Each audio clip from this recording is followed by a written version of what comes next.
एक बहुत common situation है कि अगर हम 500 से 2000 2500 रुपए तक एड स्पेंड कर रहे हैं और सही हमारा रवास आ रहा है, सेल्स भी आ रहा है, तो और जैसे ही सडनली हमने बजट बढ़ाया और सब कुछ बिगड़ गया। अगर आपके साथ भी ऐसा हुआ है तो ये मेटा की गलती नहीं है या मेटा में कोई बग नहीं है, यह स्केलिंग का सच है।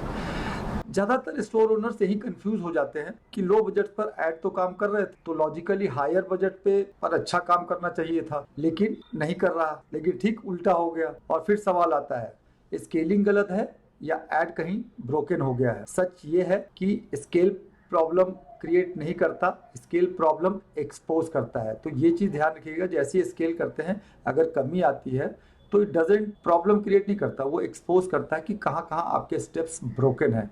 तो आइए चलिए समझते हैं कि इनके मुख्य कारण क्या है और इसको कैसे हम सॉल्व कर सकते हैं। आइए चलते हैं स्क्रीन की ओर। तो आइए आज हम 4 बातों को जानते हैं कि हमारा लो बजट पे काम कर रहा होता है, लेकिन जैसे ही हम हाई बजट पे करते हैं वैसे ही वो ब्रेक कर जाता है। तो उसके 4 चीजें हम जानते हैं कि क्यों स्केलिंग फेल होता है। दूसरी चीज हम जानेंगे कि 3 की रीजंस कौन से हैं जिससे परफॉर्मेंस कोलैप्स होता है हमारा। 3 स्ट्रेटेजीज जो सस्टेनेबल स्केलिंग दे सकता है हमें। और चौथी बात जो है कि 2 मेजर रिस्क क्या है अगर हमने प्रॉपरली स्केल नहीं किया तो पहले रीजन पे हम चलते हैं कि वाई स्केलिंग फेल। तो स्केलिंग मेनली जो है वो जो फर्स्ट रीजन है वो ये है कि जो लो बजट का एड होता है वो फॉरगिविंग होता है, क्योंकि बहुत हाई इंटेंट के ऑडियंस होते हैं और एल्गोरिथम भी सपोर्ट करता है छोटे ऑडियंसेस को जब हम किसी भी एड प्लेटफॉर्म पे चलाते हैं तो। और चूंकि हाई इंटेंट ऑडियंस थोड़े से होते हैं तो जैसे ही वो देखते हैं कोई चीज तो ट्राई करने की कोशिश कर। दूसरा जो रीजन है वो है कि हाई बजट में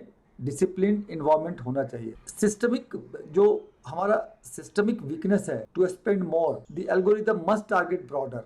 जब हम हमारा जो एल्गोरिथम होता है वो बहुत ही ब्रॉड होना चाहिए एंड नॉट की less certain audience at higher cost. तो ये चीज ध्यान रखना चाहिए कि हाई बजट जब हम कर रहे हैं तो हमारा टारगेटिंग जो होता है, जो हम आगे चल के ये डिस्कस करेंगे। तो ये हमारा जो है पहला कि क्यों स्केलिंग फेल हो। 3 मुख्य रीजन जिससे परफॉर्मेंस कोलैप्स होते हैं। पहला है कि एल्गोरिथमिक इनस्टेबिलिटी है। जैसे ही अगर हम बजट 20% से हम ज्यादा पे जाते हैं तो लर्निंग फेज जो है क्या करता है, suddenly CPA cost per acquisition पे सर्टेन स्पाइक आ जाता है कि अगर हमें कोई लीड 110 रुपए मिल रहे, सडनली आप देखोगे 240 250 रुपए में चला है। तो ये एक एल्गोरिथमिक इनस्टेबिलिटी है जो हम देखने में आता है। दूसरा जो है creative fatigue and audience saturation. Creative fatigueness है कि जब एक ही ऐड को बार बार एक ही कस्टमर्स, वेरी फ्यू कस्टमर्स को दिखाया जा रहा है तो वो ऐड देख देख के लोग फिर सबकॉन्शियसली सोचते हैं छोड़ो इसको हटाओ, तो उसको हम ऐड फैटिगनेस कहते हैं। और ऑडियंस सैचुरेशन वो होता है कि एक लिमिटेड नंबर ऑफ हमने ऑडियंस को टारगेट किया है जिन्हें बार बार जो है अब वो वही ऐड देख रहे हैं, तो वो फिर हमारा ऐड देखना बंद कर देते हैं और उसका जो CTR है बहुत घट जाता है। तीसरा जो है वो इंटेंट डायल्यूशन है। इंटेंट डायल्यूशन में क्या होता है कि जो हमारा स्केलिंग है जो अभी that moves beyond a small pool of active buyers to wider less interested audience. जैसे हम स्केल करते हैं ना तो इंटेंट में कहीं ना कहीं डायल्यूशन आ जाता है। जो इनिशियली हमें मिल रहे थे कि हाई इंटेंट वाले, वो लो इंटेंट वाले आने शुरू हो जाते हैं, जिसके कारण क्वालिटी गिर जाती है और जो है हमारा वो परसेंटेज नहीं आ पाता जो कि हम पहले हमारा जो शॉर्ट पे थोड़े बजट पे काम कर रहा। तो दूसरा ये 3 मुख्य रीजन है परफॉर्मेंस कोलैप्स के। 3 strategies for sustainable scaling.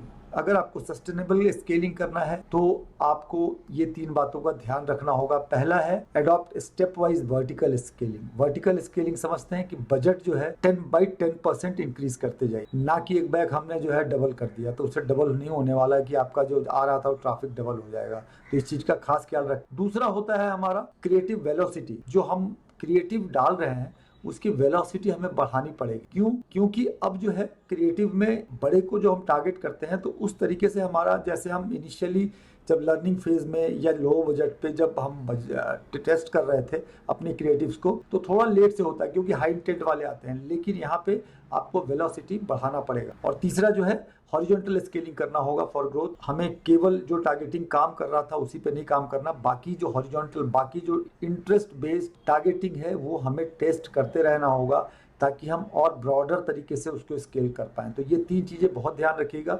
Vertical scaling जरूरी है, हॉरिजॉन्टल स्केलिंग जरूरी है और वेलोसिटी, क्रिएटिव वेलोसिटी हमें मेंटेन करके चलना होगा। अब हम चलते हैं चौथे पॉइंट पे। दो मेजर रिस्क क्या है? नंबर 1 रिस्क है कि सीवियर जो है मार्जिन इरोजन हो सकता है। जैसा कि आप ग्राफ में देख सकते हैं कि रॉस धकाधक गिरता जा रहा है और सीपी हमारा कॉस्ट पर एक्विजिशन बढ़ता जा रहा है। ऐसा क्यों होता है? क्योंकि हमारा जो रीजंस हैं कि इमीडिएटली अगर हम डबल कर देते हैं बजट तो उससे नहीं होने वाला। तो ये चीज ध्यान रखिएगा कि मार्जिन इरोजन हो जाता है उसमें। और audience burnout and brand damage. Over exposing audiences leads to negative feedback. अगर हम बहुत ज्यादा ओवर एक्सपोज कर देते हैं ब्रांड को, किसी को हम एक बार में 5 बार दिखा दिया है हमने, तो वो जो है हमारे ब्रांड के अगेंस्ट हो जाता है। वो जो है अच्छा एक फीडबैक नहीं देता ब्रांड के बारे में और हमारे लॉन्ग टर्म परफॉर्मेंस को वो हार्म करता है। तो ये थी मुख्य चीजें जो आपको ध्यान में रखना चाहिए जब भी हम लो बजट में हमारा एड काम कर रहा हो तो स्केलिंग करते समय